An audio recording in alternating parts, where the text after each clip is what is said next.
አድማጮች ወደ ቻናላችን የገባችሁ ሁልጊዜም እንደምታደርጉት ቀዳሚ ስራችሁ የገባችሁበትን ቻናል ላይክ ማድረግ፣ ሰብስክራይብ ማድረግ፣ ዴን ሼር ማድረግ ይሁን። አብይ አህመድ ምን እንደሚሰራ፣ ኦህዴዶች ምን እንደሚያደርጉ፣ እንዴት ያሉ ጨካኝ ወንጀለኞች እንደሆኑ ተመልከቱ። እነዚህን ህፃኖቹ መንታ ህፃናት ናቸው። ቀጥላ ያለችው ትንሽ ልጅ እሷ ራሷ እንደው ስንት ዕድሜ ቢሆናት ነው? አሁን እነዚህ በትራስ ምናምን ደግፈው አልብሰው ቀና ያደረጓቸው ለፎቶ ሲባል እንደው እነዚህ 5 ወር 6 ወር እኮ ናቸው።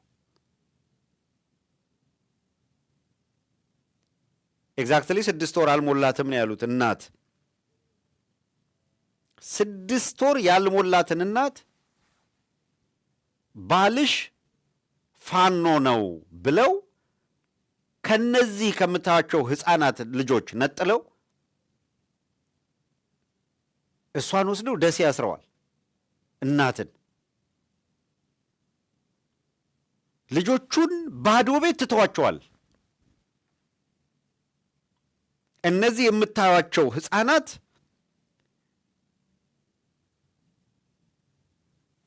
የአርበኛ እስራኤል ወይም ሬቱ በሚለው መለያው ይታወቃል። አርበኛ እስራኤል በጣም በሚገርም ርህራሄው ጀግና ለካ ልበሩሩ ነው በሚል ፕሮግራም ሰርተን በደንብ አስተዋውቀነዋል። አንድ ወቅት ላይ ብዙዎች የምትዘነጉት አይደለም። ዚስ ዴይስ እስራኤል ትግሉ ላይ ነው፣ ግን ወደ ሚዲያ መጥቶ አያውቅም። ድሮም ሚዲያ ሲሸሽ እንጂ በየሚዲያው ሲጣድ አታዩትም። አፈላልገን ነበር ለመጀመሪያ ጊዜ እስራኤልን ወደ አደባባይ ለማምጣት የሞከር ነው። አስታውሳለሁ የመጀመሪያውን ቃለ ምልልስ እስራኤል በሚዲያ ወጥቶ ሲያደርግ አርበኛ መሪ ወዳጆ፣ አርበኛ እስራኤልና አርበኛ ማነው አበበ ፈንታው ሶስቱ ነበሩ ቃለ ምልልስ ከኔ ጋር ያደረጉት። አለ ዩቲዩብ ላይ ቪዲዮ እና ያኔ የነበረውን ጅማሮ ያኔ የነበረውን እንቅስቃሴ መልክ ለማስያዝ የሚከፈል ዋጋ ይታወቃል። አሁን ይሄ የምታዩት ምንም ሌላ ነገር አይደለም። አገዛዙ እየተሸነፈ ስለመሆኑ ሌላ ማስረጃ አይጠቀስም። በነገራችን ላይ አንድ ስርዓት እየተሸነፈ እያለቀ እያበቃና እየፈረሰ ሲሄድ ዴስፐሬት ሲሆን የሚወስዷቸው እርምጃዎች እንደዚህ ናቸው። ሲቪሊያንን መረሸን፣ ህፃናት ላይ በቃ ጭካኔ የተሞላበት ነገር ሁሉ ማድረግ። ወታደራዊ አገዛዝ ደርግ በነበረበት ጊዜ እንደምታውቁት የመጨረሻ ተስፋ መቁረጥ ሲመጣ ሁሉንም መረሸን፣ ሜዳውን በሙሉ በቃ በየቦታው ላይ ወጣቶች ወድቀው እንዲታዩ። ይሄ በሌላው ላይ ፍርሃት ይፈጥራል ምናምን ከሚል ያመጡት ነው። የግፍ ግፍ እምላችሁ ግን እጅግም የሚያሳፍረው የአማራ ህዝብ ለምን የጥቃት ኢላማ ይሆናል ብለው፣ በአማራ ህዝብ ላይ ለምን ጄኖሳይድ ይፈጸማል ብለው፣ በሰላማዊ መንገድ ይሄ ይቁም ብለው ጥያቄ ሲያቀርቡ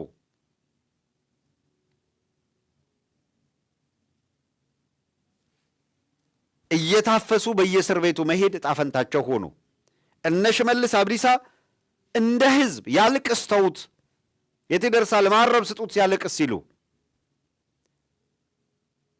ኧረ የአማራን ህዝብ የራሳቸው ማህበራዊ መሰረት የሚሏቸው ኧረ የአማራን ህዝብ በዚህ መጠን እየገፋችሁት የተነሳለት አደጋ ነው፣ እንዴትስ ዝም አላችሁ ብለው እኮ ጠይቀዋል። ግራ ሲገባቸው የኦሮሞ ፖለቲካ ኤሊቶች እነ ሽመልስ አብዲሳን ጠይቀዋል።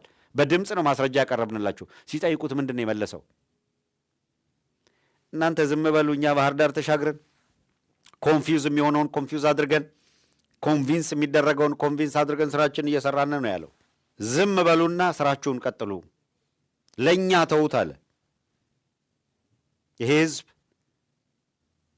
ጥቂት ኮንፊውዝና ኮንቪንስ በተደረጉ ብአዴኖች መዳፍ ስር ለዘላለም ይኖራል ብለው አስበው ነበረ። ትውልድ ያበቃ መስሏቸው ነበረ።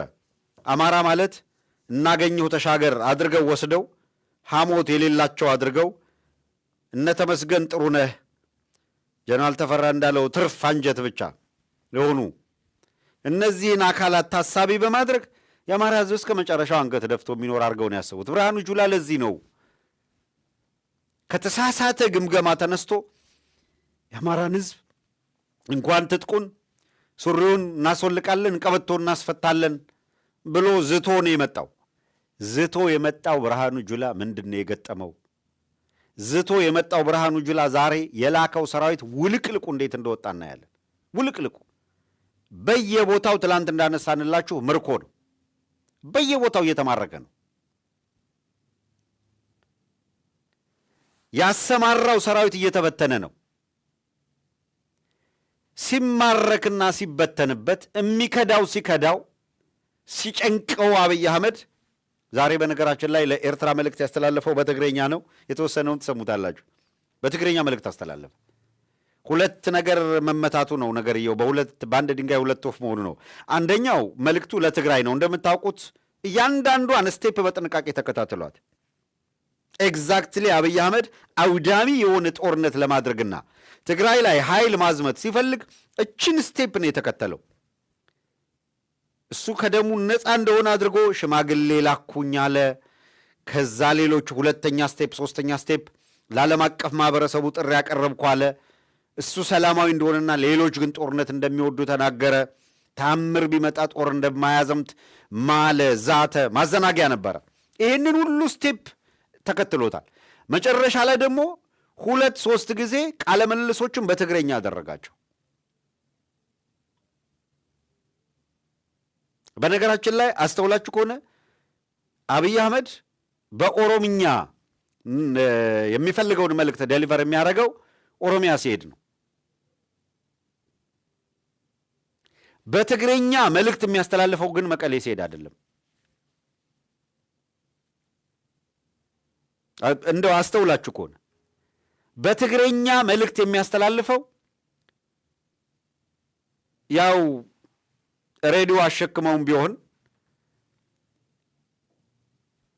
ከኢህአዴግ ጋር በኢትዮ ኤርትራ ጦርነት እንዲሳተፍ ስላደረጉት እዛው ሲርበው ውሃ ሲጠማው ደግሞ ካላቸው ቆሎም ዳቦም እንጀራም ቆርሰው እየሰጡ ሕይወቱን ካቆዩት የትግራይ እናቶች፣ የትግራይ እህቶች፣ የትግራይ ወንድሞች የተማረው ነው።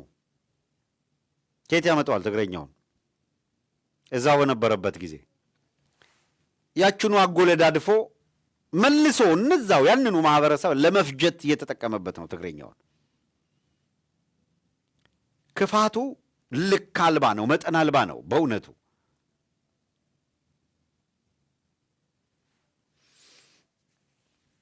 ለትግራይና ኤርትራን የሚመለከት ነገር 4 ኪሎ ቁጭ ብሎ በትግረኛ መልእክት ያስተላልፋል።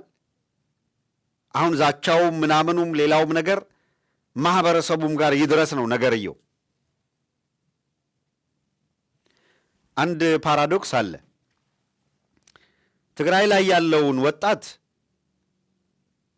በነ ገዳውላና አብርሃ በላይ በነጌታቸው ረዳ በሌሎችም አማካኝነት ወደ ጦርነት እንዳትሳተፉ የሚል ቅስቀሳ ይቀሰቅሳሉ ትግራይ ላይ። መቼም ማንም ጤናማ አእምሮ ያለው ሰው ጦርነት አስፈላጊ አይደለም፣ ጦርነት ይቅር ብሎ መናገር እንደ ኃጢአት ሊቆጥር አይገባም፣ ጤነኛ የሆነ ሰው ሁላ። ፓራዶክሱ ግን ምን መሰላችሁ? አብይ አህመድ ትግራይ ላይ ያለ ወጣት ወደ ጦርነት እንዳይገባ ብሎ ቅስቀሳ ያደርግና ሲያበቃ ከትግራይ ውጪ ባሉ የኢትዮጵያ ክፍሎች በሙሉ በግድ አፈሳ እያደረገ በግድ በአፈሳ ወጣቱን ወደ ጦርነት እየወሰደ እየማገደ ነው የሚገኘው።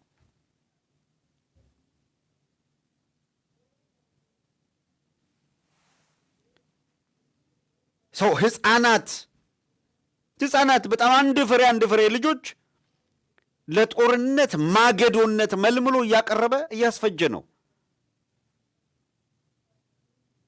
አብይ አህመድ የመለመላቸው ህፃናትን በተመለከተ ምናልባት ነገ ወይ ከነገ ወዲያ በደንብ ዌል ኦርጋናይዝድ አድርገን እናመጣላቸዋለን። ዛሬ በዚሁ ላይ እናተኩር።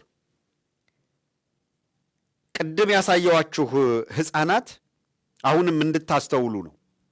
ሽንፈት ሲያጋጥም አብይ አህመድ ይህን የሚያደርገው አሁን ወደ ትግራይ ጦር ለማዝመት ሲፈልግ የትግርኛ ቃለ ምልልስ እያደረገ ነው። በአማራ ክልል ላይ ራሳችሁን ቻሉ ብአዴኖች፣ አላቅም እኔ ከትግሬ ጋር ልዋጋ ስለሆነ መከላከያ ኃይሉን ቢሳሳ ሚሳሳ ወደዛ ወስጄዋለሁ፣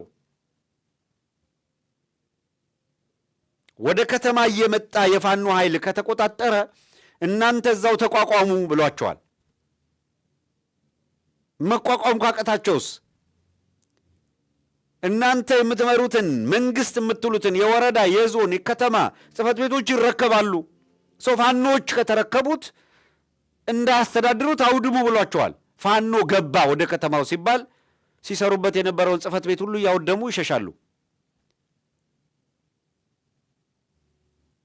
አሁን እንደ ስልት የወሰዱት ይህንን ነው። ከዚያ ከተማውን ከላይ አወደመው ይለዋል።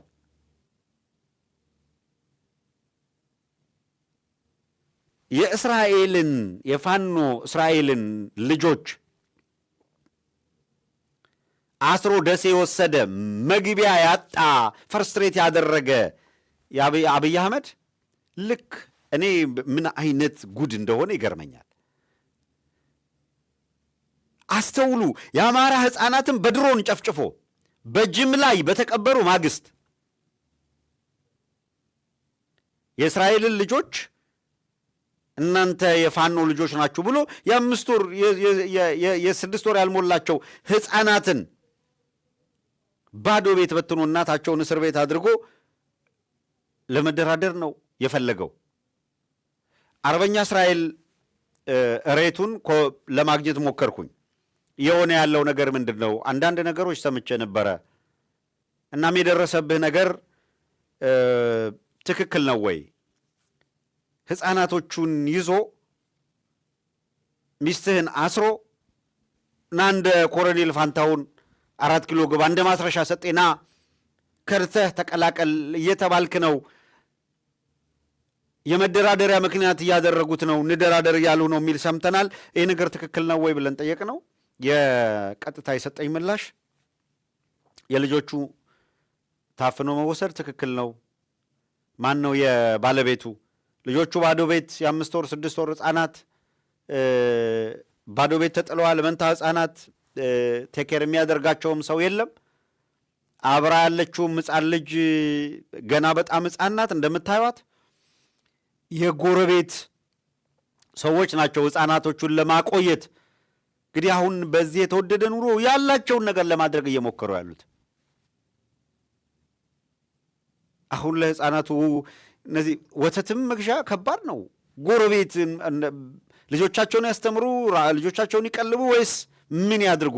ሰው ማስጨነቅ አይደለ? እንዲህ ባለ ማስጨነቅ ማንበርከክ ነው ወይ? ጥያቄውን አቀረብኩኝ። በእውነቱ የሰጠኝ ምላሽ የሚገርም ነው። እኔ ለትግል የወጣሁት ለ3 ልጆቼና ለ1 ባለቤቴ አይደለም አለ። እኔ ለትግል የወጣሁት አለ ሬቱ የሰጠኝ ምላሽ፣ እኔ ለትግል የወጣሁት 50-60 ሚሊዮን የአማራ ሕዝብ የህልውና አደጋ ውስጥ ገብቶ ነው። የኔ 3-4 ቤተሰብ እንደፈለጉ ቢያደርጓቸው በ60 ሚሊዮን የአማራ ሕዝብ ልደራደር አልችልም። ለእኔ የሰጠኝ መልሴ ነው። እግዚአብሔር ጽናቱን ይስጥ ከማለት ውጭ ምን ይባላል?